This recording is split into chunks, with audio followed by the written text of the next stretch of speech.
Welcome to Loving God and Loving Life. In John chapter 6, we find the theme of Jesus feeding us, both physically and spiritually, and then Peter testifying that Jesus is the Messiah. Here in this chapter, there's a great crowd of people that Jesus has fed physically, and then he gets into a discussion with them about him feeding them.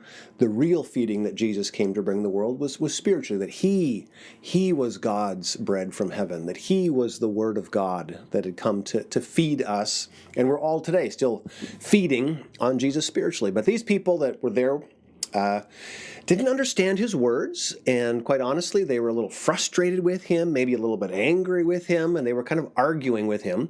And then Jesus answers these people, not everybody, but a certain part of the group or the crowd was frustrated, and his answer to them is amazing. Here's what he says to them: "Nobody can come to me," he says in verse 44, "no one can come to me unless the Father who sent me draws them to me." So he's saying that's true. Not everybody is going to love me. Not everybody, I'm not going to make perfect sense to everybody, but he says, who are these people that do hear my voice, that I do make sense to? He says, well, those are the people that the Father is drawing. And then he says, at the last day, I will raise them up. As it is written in the Scriptures, they will all be taught by God. And then he says, everyone who listens to the Father and learns from him comes to me. When Jesus says they will all be taught by God, he's just simply saying that the people who hear him, when Jesus, his word, let's just put it this way: if Jesus makes sense to you, his life, his resurrection, you just have faith and he just makes sense to you. Well, the reason he makes sense to you, his word makes sense to you, is because you have been drawn by the Father. You have a heart for God. You had a heart for God probably before you ever heard of Jesus. And that's Jesus' real point here.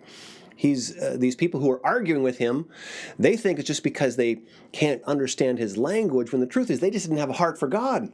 They really honestly didn't want to serve the Father.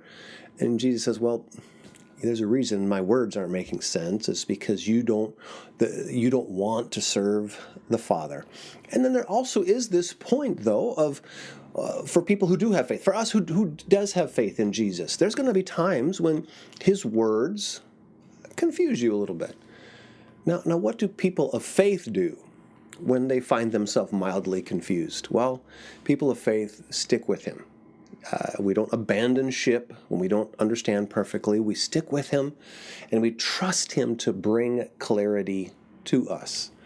And that is just a sure evidence of real faith. Real faith sticks with him, knowing full well he's going to bring clarity to me. Even as I'm reading the Bible, does everything make perfect sense right away? But I just ask God, and he brings clarity and peace to my life. God, today, send us one person today to share your love with. Friends, let's not forget that it's in doing the will of God and in serving him that we end up with a life that we truly love.